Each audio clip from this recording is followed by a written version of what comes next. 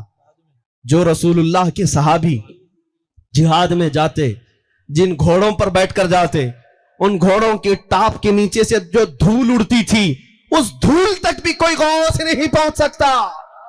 اس لیے کہ صحابی کو جو مقام ملا ہے وہ دیدار رسول کی وجہ سے ملا ہے. اسی لیے اپنا سب کچھ گنبد خضرا، اپنا سب کچھ گنبد خضرا. اس بات کو یاد رکھو میرے عزیزو. میں اسی بات کو گنگناتا ہوں. میرا تو سب، میری بہار آپ ہی سے تو ہے، رسول پاک صلی اللہ علیہ وسلم کی. میں بے قرار تھا، میرا قرار آپ سے ہے. واہ واہ واہ. حضور میری تو ساری بہار آپ سے ہے، آپ سے ہے. ہمارے پاس جو کچھ بھی ہے وہ میرے مصطفیٰ کی وجہ سے ہے، بے شک حضور اکرم صلی اللہ علیہ وسلم کی وجہ سے. اور آپ یہ جو دیکھ رہے ہیں، یہ ناز، یہ انداز ہمارے نہیں ہوتے. واہ واہ. جھولی میں اگر ٹکڑے تمہارے نہیں ہوتے، جب واہ تک کہ واہ. مدینے سے اشارے نہیں ہوتے، روشن میری قسمت کے ستارے نہیں ہوتے. اے نوجوانوں، بے دام ہی بک جائیے بازار نبی میں، اس شان کے سودے میں خسارے نہیں ہوتے. نعرہ تکبیر، نعرہ رسالت. سبحان اللہ. اب میں آپ کو میرا آخری میسج دے جاتا ہوں. جب حضور کے دیدار میں اتنی بڑی تاثیر ہے کہ مقامات کو آن کے آن میں بہت بلندی تک لے جا سکتی ہے. اب اپنے دل پر ہاتھ رکھ کر کے بتاؤ، اس کائنات میں، اس بھری دنیا میں اللہ نے اگر آنکھیں دی ہیں تو کیا ہمیں یہ تمنا نہیں کرنا چاہیے کہ ہم بھی آمنہ کے لال کو دیکھیں گے؟ انشاءاللہ ضرور. کیا یہ تمنا ہر مومن کی نہیں ہونی چاہیے؟ ہونا چاہیے. میرے عزیزو، اگر سچے دل سے تمہاری تمنا ہے تو کیوں بارگاہ مصطفیٰ میں یہ نہیں کہتے میرے آقا آؤ کہ مدت ہوئی ہے، ہائے ہائے ہائے. میرے آقا آؤ کہ مدت ہوئی ہے، تیری راہ میں اکھیاں بچھاتے بچھاتے، تیری حسرتوں میں، تیری یادوں میں بڑے دن ہو گئے ہیں گھر کو سجاتے سجاتے. واہ واہ. اور جس دن تم یہ تیاری کر لے جاؤ کہ میرے آقا آنے والے ہیں، سچ کہتا ہوں تمہاری آنکھیں بے حیائی سے بچ جائیں گی. واہ. رات کی تنہائی میں جو گندی تصویریں یا گندی فلمیں تمہارا ایمان تباہ کر رہی ہیں، آج صرف اس تصور سے ساری برائیاں ختم ہو جائیں گی. میں اپنی آنکھوں کو اگر آج سے بچا کر رکھوں گا تو صرف اس لیے کہ مجھے مکین گنبد خضرا کو دیکھنا ہے، میرے آقا کا دیدار کرنا ہے. کیوں نہ کر سکتے ہو؟ کیا یہ محال بات ہے؟ یہ ناممکن بات ہے؟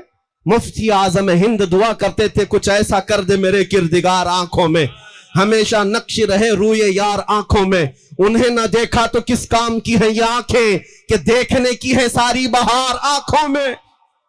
کوٹا کی غیور نوجوانوں، اے یہاں پر رہنے والے سنی صحیح العقیدہ نوجوانوں، آج کے دن سے یہ طے کر لو، یہ ساری عیاشیاں جو میرے مصطفیٰ سے مجھے دور کرتی ہیں، یہ وہ دنیاوی لطف انگیزیاں جو مجھے میرے نبی کی محبت سے دور کرتی ہیں، میں سب کو ٹھکرا دوں گا. آپ کو جنگ بدر کا وہ ایک بچے کا واقعہ بتا دوں. حضرت معاذ 13 سال کی عمر ہے، جس نے ابو جہل کو کاٹ کر رکھ دیا تھا. ابو جہل کو مارنے والوں کی تاریخ یاد رکھنا، نہ بہت بڑے بڑے پہلوان نہیں، 2 چھوٹے بچوں نے مارا تھا. اللہ کی مصلحت، اس معاذ کے کندھے پر ایک کافر نے تلوار چلا دی، کندھا کٹ گیا اور بغل سے چمڑی لٹک رہی تھی.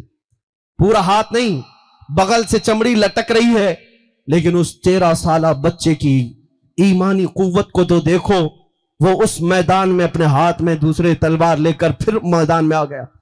اور جب بار بار یہ ہاتھ لٹک رہا تھا تو اس ہاتھ کو پیر کے نیچے رکھ کر کے کھینچ کے نکال دیا اور کہا مجھے اس ہاتھ کی ضرورت نہیں جو مجھے میرے رب کی رضا حاصل کرنے میں خلل اندازی کرتا ہو، اللہ اکبر، جو میرے مصطفیٰ کی وفاداری میں خلل پیدا کرتا، مجھے اس ہاتھ کی ضرورت نہیں. اے نوجوانوں، کیا تم آج یہ عہد نہیں کر سکتے کہ مجھے ان گانوں کی ضرورت نہیں جو میرے مصطفیٰ سے مجھے دور کرتے ہو. مجھے آج ان عیاشیوں کی ضرورت نہیں جو مجھے میرے نبی کے قدموں سے دور کرتے ہو. کہ میں تو آج سے یہ عہد کر کے جاؤں گا, میں سو جاؤں یا مصطفیٰ کہتے کہتے, کھلے آنکھ صلی علی کہتے کہتے ہمارا دن, ہماری شب, ہماری رات, ہماری شامیں اس طرح سے گزرے آج سے. اس لیے میں کہتا ہوں ساری برائیاں, ساری عیاشیاں اس تصور کے ساتھ ختم ہو سکتی ہے. آج یا کل ہمیں بھی مرنا ہے, تم بھی مرو گے, ہم بھی مریں گے, جائیں گے قبرستان میں. ہماری زندگیوں کا کوئی بھروسہ نہیں, کل بھی موت آ سکتی ہے, پرسوں بھی. بلکہ یہاں بیٹھا ہوا کوئی یہ نہیں کہہ سکتا کہ کل کی شام ہم کو دیکھنا نصیب ہوگی. ملک الموت ہمیشہ ہمارے پیچھے ہے, کسی بھی وقت روح نکل جائے گی. دنیا میں حاصل کیا کیا؟ دنیا میں جوانی اللہ نے دی, طاقت دی, مال دیا, کیا حاصل کیا؟ کچھ حاصل ہوا؟ اور جانے کے وقت اگر تمہارے ہاتھ میں کچھ نہیں, تم مایوس جاؤ گے, تمہارے چہروں پر, لبوں پر مسکراہٹ نہیں ہوگی. اس لیے جب تک جوانی ہے اس تمنا کے ساتھ جیو کہ میرے آقا آؤ کہ مدت ہوئی ہے, حضور کو دیکھنے کی تمنا لے کر جیو. انشاءاللہ ہر بے حیائی سے پاک رہو گے. اس لیے کہ ابھی لوگوں کو پتہ نہیں ہے, اس حسن کو ایک بار جو دیکھ لیتا ہے دنیا کا سارا حسن اس کی آنکھوں میں پھیکا ہوتا ہے. بے شک سارا حسن ہیچ ہے. پھر کوئی مجنون لیلا کے پیچھے نہیں بھاگے گا, کوئی محبوب محبوبہ کے چکر میں نہیں پڑے گا. جس نے میرے آقا کے حسن کو دیکھا تو پھر وہ گنگنائے گا, مکھ چند بدر شاشانیے, واہ واہ چمکے لٹھ نورانیے, واہ کالی زلفت آنکھ مستانیے, مخمور اکھیں مد بھریاں, اس صورت نو میں جان اکھاں کی جان جہاں اکھاں, سچ اکھاں رب دی شان اکھاں, اس شان تو شانہ سب نبیاں. سبحان اللہ ما اجملکا ما اکملکا ما احسنکا, کتے مہر علی کتے تیری سنا, گستاخ اکھے کتی جا رہی. اس حسن کو اگر بریلی کے امام سے سننا ہے تو سنو, وہ کمال حسن حضور ہے کہ گمان نقص جہاں نہیں, یہی پھول خار سے دور ہے, یہی شمع ہے کہ دھواں نہیں. رسول اللہ ہم بنی اسرائیل میں سے نہیں جنہوں نے موسیٰ علیہ السلام سے کہا تھا آپ جائیے اور آپ کا رب جائیے لڑائی کیجئے. یا رسول اللہ ہم امت محمدیہ میں ہیں, ہم اپنے خون کا آخری قطرہ بھی پیش کریں گے, واپس پیچھے مڑ کر نہیں دیکھیں گے.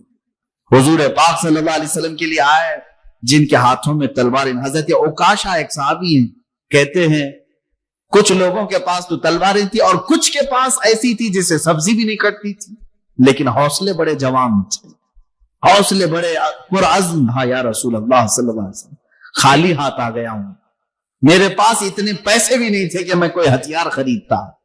اور یہاں مکہ کے کفار و مشرکین دندناتے ہوئے آئے ہیں. حضور پاک نے فرمایا جاؤ کوئی لکڑی لے لو. وہ کہتے ہیں کھجور کی ٹہنی کی ایک سوکھی ہوئی لکڑی مجھے ملی, میرے آقا صلی اللہ علیہ وسلم نے اس پر ہاتھ پھیر کر مجھے دیا, میں اسی سے لڑتا رہا اور کئیوں کو اسی سے مارا. صحابہ کا یہ حوصلہ تو دیکھیں, انہیں توکل اور یقین ایسا تھا کہ ہم جس کام کے لیے نکلے ہیں اس میں صرف نکلنا ہمارا کام ہے, باقی پورا کرنا یہ اللہ کا ہے, کیونکہ وہ نام مصطفیٰ پر نکلے ہوئے ہیں. یہی ہے ناموں سے رسالت پر نکلنے والے کا توکل ہونا چاہیے, یقین ہو. جگہ جگہ اسباب کی کمی, جگہ جگہ دشمنوں کی بہتات, لیکن اللہ ہر گھڑی اس کے ساتھ ہوتا ہے, رب ذوالجلال ان کے ساتھ ہے. اسی میدان بدر کا وہ دردناک منظر جب بیان کیا جاتا ہے میرے عزیزو ایمان تازہ ہوتا ہے. دو چھوٹے بچے حضور کی بارگاہ میں آئے, کہا یا رسول اللہ ہمیں بھی لڑنے کی اجازت دی جائے. میرے آقا نے فرمایا نہیں, بچوں پر جہاد نہیں, تم اپنے گھر رہو. وہ سب دونوں بچے ضد کرنے لگے. 12-13 سال کے تھے یا 15 سال سے کم کی عمر کے تھے. اتنی کم عمر میں یہاں تو پب جی میں زندگی گزار رہے ہیں 20-22 سال کے لوگ, پوری راتیں ان کی برباد ہوتی موبائل انٹرنیٹ پر. وہ 12-13 سال کے بچے ناموں سے رسالت کی بات کر رہے تھے. آئے حضور کی بارگاہ میں, جب میرے آقا نے منع کیا تو رونے لگے, زور سے رونے لگے. اور میرے آقا صلی اللہ علیہ وسلم کی ایک عادت کریمہ کہ کسی کا رونا حضور کو برداشت نہیں ہوتا تھا. آپ نے فرمایا جاؤ صفوں میں کھڑے ہو جاؤ. وہ صفوں میں کھڑے ہو گئے, کندھے سے کندھا نہیں مل رہا تھا,